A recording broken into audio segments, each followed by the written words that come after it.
तो साथियों, संविधान पे हम चर्चा कर रहे थे। भारत के संविधान पर हम सभी को ज्ञात है कि जो देश का प्रशासन है वो एक फंडामेंटल लॉ ऑफ लैंड के आधार पर चलता है, जिसको हम भारत के संविधान के नाम से जानते हैं। बेयर एक्ट आप सभी ने देखा होगा। अब ये संविधान किस प्रकार से बना, इसको बनाया किसने, तो हम सभी को ज्ञात है कि जो कॉन्स्टिट्यूएंट असेंबली थी, संविधान सभा के द्वारा इसे बनाया गया। संविधान सभा किस तरह से बना, तो यह जो पृष्ठभूमि है इसके बारे में आपको जानकारी होना अनिवार्य है, क्योंकि यहाँ से भी आपके परीक्षा में डायरेक्ट प्रश्न बनते हैं। तो मित्रों, अगर हम थोड़ा पीछे जाएं डेट में, तो आप देखेंगे कि 1934 में 1934 में सर्वप्रथम संविधान सभा का विचार किसके द्वारा प्रस्तुत किया गया था, तो आप कह सकते हैं एम एन रॉय के द्वारा 1934 में सर्वप्रथम संविधान सभा का विचार प्रस्तुत किया गया। एम एन रॉय आपके कम्युनिस्ट मूवमेंट के अग्रणी है भारत के अंतर्गत। इसी के एक साल बाद 1935 में आप देखेंगे कि सर्वप्रथम कांग्रेस ने आधिकारिक तौर पर संविधान के निर्माण हेतु संविधान सभा की मांग की। 1935 के बाद आप देखेंगे 1938 में पंडित जवाहरलाल नेहरू के द्वारा एक घोषणा की जाती है कि स्वतंत्र भारत के लिए किसी भी बाह्य हस्तक्षेप से मुक्त होकर वयस्क मताधिकार के आधार पर चुनी हुई संविधान सभा के द्वारा हमारे देश का संविधान बनना चाहिए।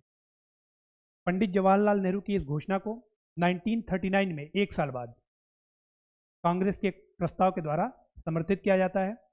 और इन्हीं सब डेवलपमेंट्स के आधार पर आप देखेंगे कि 1940 में जब अगस्त प्रस्ताव आता है, तो अगस्त प्रस्ताव के माध्यम से सर्वप्रथम ब्रिटिश सरकार के द्वारा संविधान सभा की मांग को सैद्धांतिक रूप से स्वीकार किया जाता है। इसके बाद आप देखेंगे कि ब्रिटिश कैबिनेट के एक सदस्य हैं सर स्टैफोर्ड क्रिप्स। 1942 में क्रिप्स मिशन भारत आता है और कुछ ऐसे प्रोविजंस के साथ आता है कि द्वितीय विश्व युद्ध के बाद एक स्वतंत्र संविधान के निर्माण की बात की जाएगी भारत के लिए। हालांकि शुरुआत में मुस्लिम लीग को यह मंजूर नहीं होता है। क्यों नहीं होता है? क्योंकि आपको पता है कि मुस्लिम लीग शुरू से ही एक अलग सेपरेट स्टेट की मांग कर रहा है। तो वह यह डिमांड करता है कि एक संविधान सभा के बजाय 2 संविधान सभाएं बननी चाहिए। हालांकि आप देखेंगे कि कुछ शर्तों के साथ 1946 या अगर प्रिसाइजली हम बोलें तो 24 मार्च 1946 को कैबिनेट मिशन भारत आता है, जिसमें 3 आपके सदस्य sir Stafford Cripps, Pethick Lawrence और एवी अलेक्जेंडर, और कुछ शर्तों के साथ मुस्लिम लीग भी इसमें अपनी सहमति देता है। और फाइनली आप देखेंगे कि संविधान के निर्माण हेतु संविधान सभा बनाने के लिए कैबिनेट मिशन के द्वारा एक स्कीम प्रस्तुत की जाती है।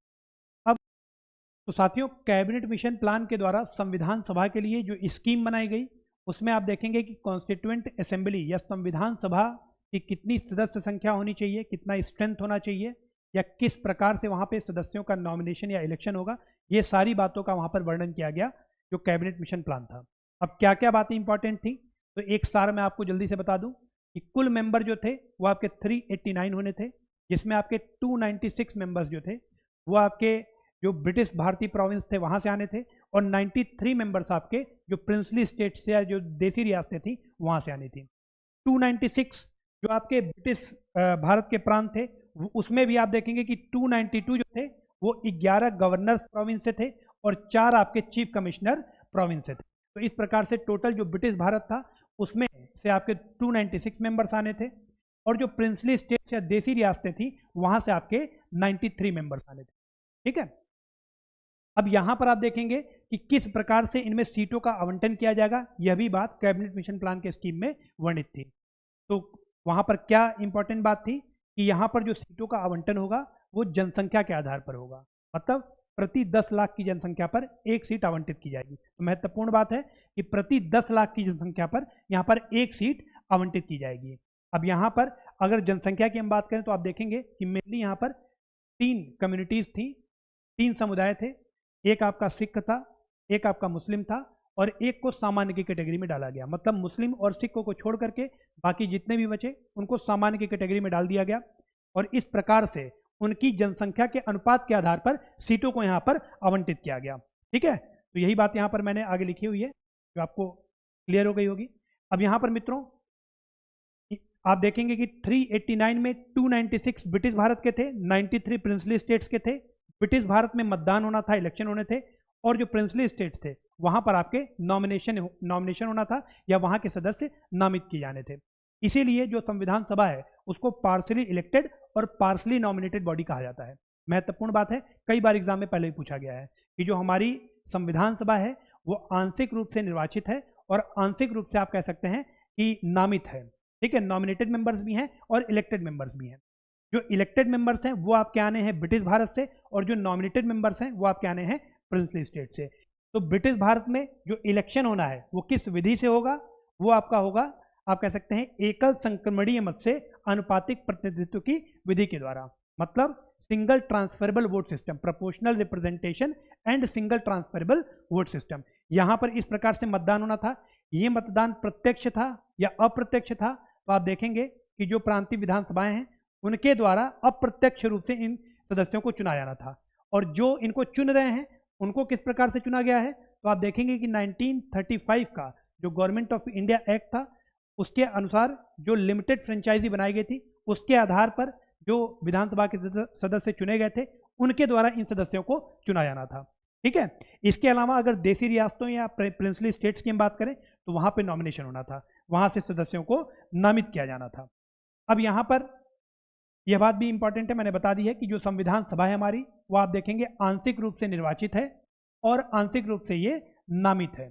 ठीक है, निर्वाचन प्रांतीय विधानसभाओं के सदस्यों द्वारा अप्रत्यक्ष चुनाव होना था, और प्रांतीय विधानसभा जो थे यहाँ पर सदस्यों का निर्वाचन कैसे हुआ था? तो 1935 के गवर्नमेंट ऑफ इंडिया एक्ट के माध्यम से जो लिमिटेड फ्रेंचाइजी दी गई थी उसके आधार पर इनका चुनाव हुआ था, और वही अब अप्रत्यक्ष रूप से इन सदस्यों को चुनेंगे। यहाँ पर मित्रों संविधान सभा में एक बात महत्वपूर्ण है कि उस टाइम के जितने भी इंपॉर्टेंट लोग थे, जितने भी प्रोमिनेंट या एमिनेंट पर्सनालिटीज थी, वो सभी इसमें शामिल थी, सिवाय एक के जो कि आपके थे महात्मा गांधी। महात्मा गांधी संविधान सभा के सदस्य नहीं थे, यह बात महत्वपूर्ण है और आपको ध्यान रखनी चाहिए। इसके अलावा मित्रों आप देखेंगे कि ब्रिटिश भारतीय प्रांतों के लिए जो चुनाव थे वो संपन्न हुए जुलाई अगस्त 1946 में। यहाँ पर कांग्रेस को 208 सीटें मिली, मुस्लिम लीग को 73 सीटें मिली, और जो अन्य थे जैसे निर्दलीय हो गए या छोटे समुदाय हो गए उनको 15 सीटें मिली। ठीक है, प्रिंसली स्टेट्स की बात करें, जो 93 सीट्स प्रिंसली स्टेट्स की थी ये रिक्त रही। क्यों? क्योंकि इन्होंने इलेक्शन में पार्टिसिपेट नहीं किया। जो प्रिंसली स्टेट्स या देसी रियासतें थी उन्होंने चुनाव में भाग नहीं लिया, इसलिए ये सीटें रिक्त रहीं। अब यहाँ पर कुछ बहुत ही महत्वपूर्ण फैक्ट्स हैं जो परीक्षा में आपसे पूछे आते हैं, जैसे संविधान सभा की हमारी पहली बैठक कब हुई थी? तो पहली बैठक मोस्ट इंपॉर्टेंट है, यह आपकी हुई थी 9 दिसंबर 1946 को। 9 दिसंबर 1946 को पहली बैठक हुई। इसमें क्या महत्वपूर्ण काम हुआ? तो पहला तो आपको यह ध्यान रखना है कि पहली बैठक को मुस्लिम लीग ने बहिष्कार किया था, मुस्लिम लीग ने इसमें पार्टिसिपेट नहीं किया था। यहाँ पर 207 सदस्यों ने पार्टिसिपेट किया था। ठीक है, जो पहली बैठक हुई थी।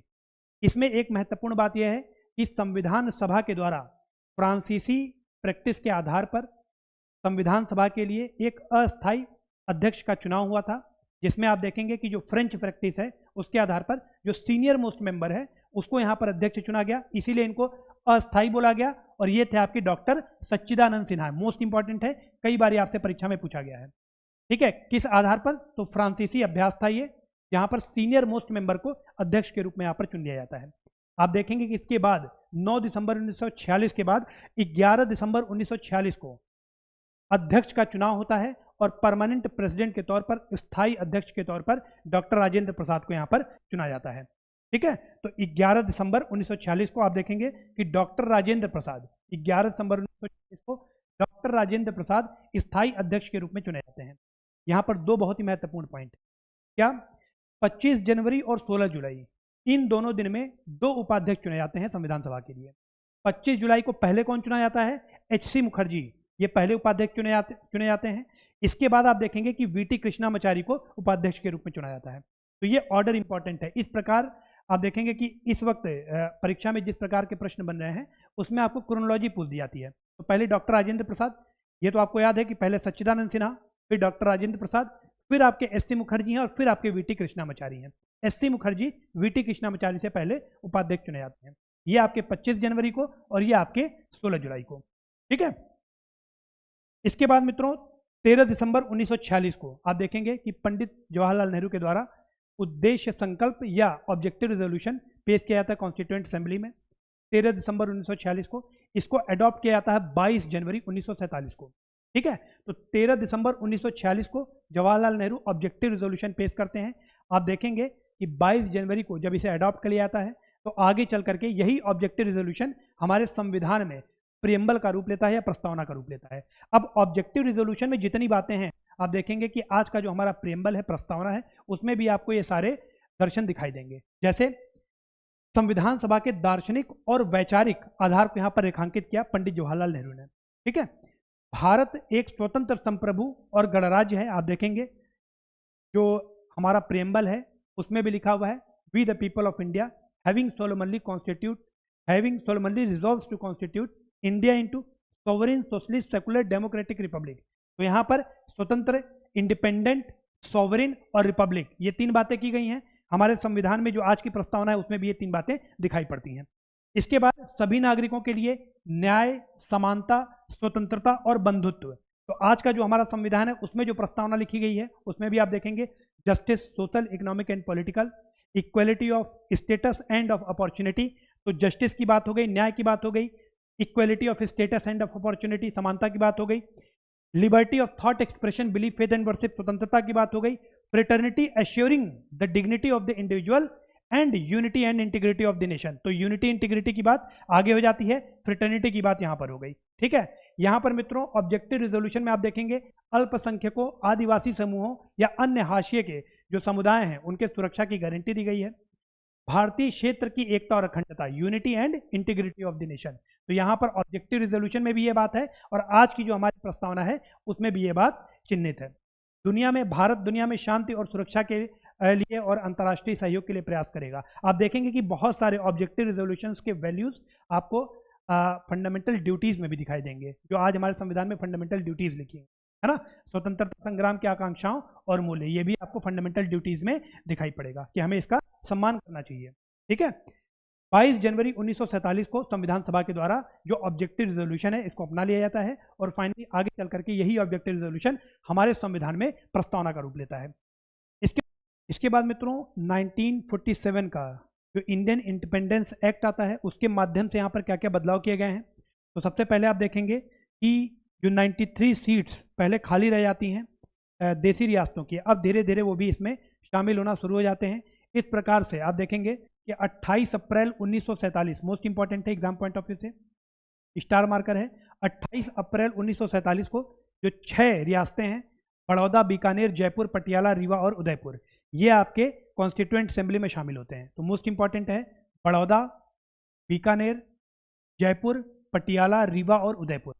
इसके बाद मित्रों इंडियन इंडिपेंडेंस एक्ट 1947 के माध्यम से आप देखेंगे कि जो संविधान सभा है उसको एक पूर्ण संप्रभु निकाय घोषित किया गया है या पूर्ण संप्रभु निकाय के रूप में स्थापित किया गया।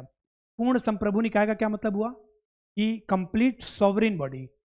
अब जो हमारी संविधान सभा है वो भारत के संविधान में बिना किसी बाह्य हस्तक्षेप के कुछ भी जोड़ सकती है, कुछ भी घटा सकती है, उसके लिए उसे किसी को जवाब देने की आवश्यकता नहीं है। इसके अलावा मित्रों जो संविधान सभा है हमारी उसको 2 कार्य निर्धारित किए गए, एक कि वो कॉन्स्टिट्यूशन बनाने का काम करे और दूसरा वो साधारण जो विधि बनाने का काम है वो सौंपा गया। जब वो कॉन्स्टिट्यूशन बनाने का काम करेगी तब उसे कॉन्स्टिट्यूएंट असेंबली की तरह कंसिडर किया जाएगा और जब वह सामान्य विधि बनाएगी, ऑर्डिनरी लॉ मेकिंग प्रोसेस करेगी, तो उसको आप कह सकते हैं एक लेजिस्लेटिव बॉडी की तरह कंसिडर किया जाएगा। महत्वपूर्ण बात यह है कि जब संविधान बनाएगी तब इसकी अध्यक्षता डॉक्टर राजेंद्र प्रसाद करेंगे और जब यह नॉर्मल नियम कानून बनाएगी, ऑर्डिनरी लॉ मेकिंग प्रोसेस करेगी, तब इसकी अध्यक्षता जीवी मावलंकर के द्वारा की जाएगी। तो ये 2 काम यहाँ पर आप कह सकते हैं कि संविधान सभा को सौंपे गए। ठीक है, गवर्नमेंट ऑफ इंडिया एक्ट 1947 के माध्यम से। और यह भी मैंने आपको बता दिया कि जब विधायी निकाय की तरह काम करेगी तब जीवी मावलंकर इसकी अध्यक्षता करेंगे, अन्यथा जब संविधान बनाने का काम होगा तब डॉक्टर राजेंद्र प्रसाद इसकी यहाँ पर अध्यक्षता करेंगे। मोस्ट इंपॉर्टेंट पॉइंट है दोनों। इसके अलावा आप देखेंगे कि 17 नवंबर 1947 को जो पहली डोमिनियन विधानमंडल जब यहाँ पर चुनाव होते हैं तो अध्यक्ष के रूप में जीवी मावलंकर को यहाँ पर चुना जाता है। मोस्ट इंपॉर्टेंट है 17 नवंबर 1947, तो डेट भी यहाँ पर इंपॉर्टेंट है। इसके बाद मित्रों आप देखेंगे कि जो गवर्नमेंट इंडियन इंडिपेंडेंस एक्ट 1947 का, उसके माध्यम से मुस्लिम लीग यहाँ से बाहर हो जाता है। ठीक है, क्यों? क्योंकि एक सेपरेट स्टेट इसका बन गया है, पाकिस्तान डोमिनियन इसको मिल गया है। इसके अलावा जब मुस्लिम लीग बाहर जाएगा तो आप देखेंगे कि पहले जो कुल सदस्य संख्या थी वो आपकी 389 थी। अब मुस्लिम लीग के बाहर जाने के बाद ये जो सदस्य संख्या है जो 389 से घट करके 299 हो जाएगी। जो भारतीय प्रोविंस हैं, जो भारतीय प्रांत हैं, वहाँ पे 296 से घट करके 229 हो जाएगा, और जो देसी रियासतें हैं वो 93 से घट करके आप कह सकते हैं 70 हो जाएंगी। ठीक है, ये फेरबदलाव क्यों हुआ है? क्योंकि अब मुस्लिम लीग जो कॉन्स्टिट्यूएंट असेंबली संविधान सभा है उससे बाहर चली गई है। इसके अलावा मित्रों आप देखेंगे कि जो कुछ अन्य महत्वपूर्ण काम है जो कि संविधान सभा के द्वारा किए गए हैं, उसमें मई 1949 में राष्ट्रमंडल में भारत की सदस्यता की यहाँ पर पुष्टि की जाती है, मोस्ट इंपॉर्टेंट है। इसके अलावा 22 जुलाई 1947 को आप देखेंगे कि राष्ट्रीय ध्वज को अडॉप्ट किया जाता है, अपनाया जाता है कॉन्स्टिट्यूएंट असेंबली के द्वारा। 24 जनवरी 1950 को राष्ट्रगान और राष्ट्रगीत दोनों को ही अपनाया जाता है। राष्ट्रगान की रचना किसने की है? तो राष्ट्रगान की रचना रविंद्रनाथ टैगोर ने की है, ठीक है, जिसको हम जन गण मन के रूप में जानते हैं। राष्ट्रगीत की रचना किसने की है? तो वो आपकी बंकिम चंद्र चटर्जी जी ने की है, जिसको हम वंदे मातरम के रूप में जानते हैं। सर्वप्रथम राष्ट्रगान कब गाया गया था? तो ये सभी प्रश्न महत्वपूर्ण है। तो आप देखेंगे कि 1911 का जो कांग्रेस सेशन हुआ था, ठीक है, कलकत्ता सेशन, कलकत्ता अधिवेशन, उसमें जो टैगोर हैं उन्होंने सबसे पहली बार राष्ट्रगान को गाया था। इसके अलावा राष्ट्रगीत की रचना कब हुई थी? तो 1870 में, है ना, 1870 में आप देखेंगे कि बंकिम चंद्र चटर्जी जी के द्वारा वंदे मातरम राष्ट्रीय गीत के रूप में इसकी रचना की जाती है। और राष्ट्रगान राष्ट्रगीत दोनों को ही 24 जनवरी 1950 को संविधान सभा के द्वारा अडॉप्ट किया जाता है, अपनाया जाता है। इसके बाद मित्रों 24 जनवरी 1950 को ही आप देखेंगे कि डॉक्टर राजेंद्र प्रसाद को भारत के पहले राष्ट्रपति के रूप में इलेक्ट किया जाता है, इन्हें चुना जाता है। इसके बाद मित्रों संविधान बनाने में कुल कितना समय लगा, कुल कितना व्यय हुआ, कहाँ कहाँ से कितने देशों के संविधान का संदर्भ लिया गया, तो ये सभी प्रश्न महत्वपूर्ण हैं। कुल 11 सत्र हुए थे, ध्यान दीजिएगा, 2 वर्ष 11 महीने और 18 दिन का समय लगा था। जो अंतिम सत्र था वो आपका 24 जनवरी 1950 को हुआ था, ठीक है, तो अंतिम सत्र भी महत्वपूर्ण है, 24 जनवरी 1950। इसके अलावा लगभग 60 देशों का जो संविधान था उसका संदर्भ लिया गया था हमारे संविधान को बनाने के लिए, और आप देखेंगे कि लगभग 64 लाख रुपए का यहाँ पर व्यय लगा था, ठीक है। इस प्रकार से मई 1952 में 2 सदनों के साथ पहली आप कह सकते हैं निर्वाचित संसद अस्तित्व में आई थी। 2 सदनों यानी कि लोकसभा और राज्यसभा के साथ जो पहली निर्वाचित संसद थी, पार्लियामेंट थी इलेक्टेड, वो आपकी मई 1952 में अस्तित्व में आई थी। तो मोस्ट इंपॉर्टेंट है ये भी, ठीक है। तो मित्रों आज का सेशन हमारा यहाँ पर समाप्त होता है। वीडियो अगर आपको पसंद आ रहा हो तो वीडियो को लाइक और शेयर जरूर करें। यदि आपने अभी तक चैनल को सब्सक्राइब नहीं किया है तो चैनल को सब्सक्राइब कर लें और बेल आइकन को प्रेस कर लें। इसके अलावा मित्रों अगर आप टेस्ट सीरीज से जुड़ना चाहते हैं तो 700-788-4151 इस नंबर के व्हाट्सएप पर आप संपर्क कर सकते हैं। यहाँ पर मैं लिख दे रहा हूँ व्हाट्सएप पर आप संपर्क करेंगे तो आपको टेस्ट सीरीज से संबंधित सारी जानकारी यहाँ पर दे दी जाएगी।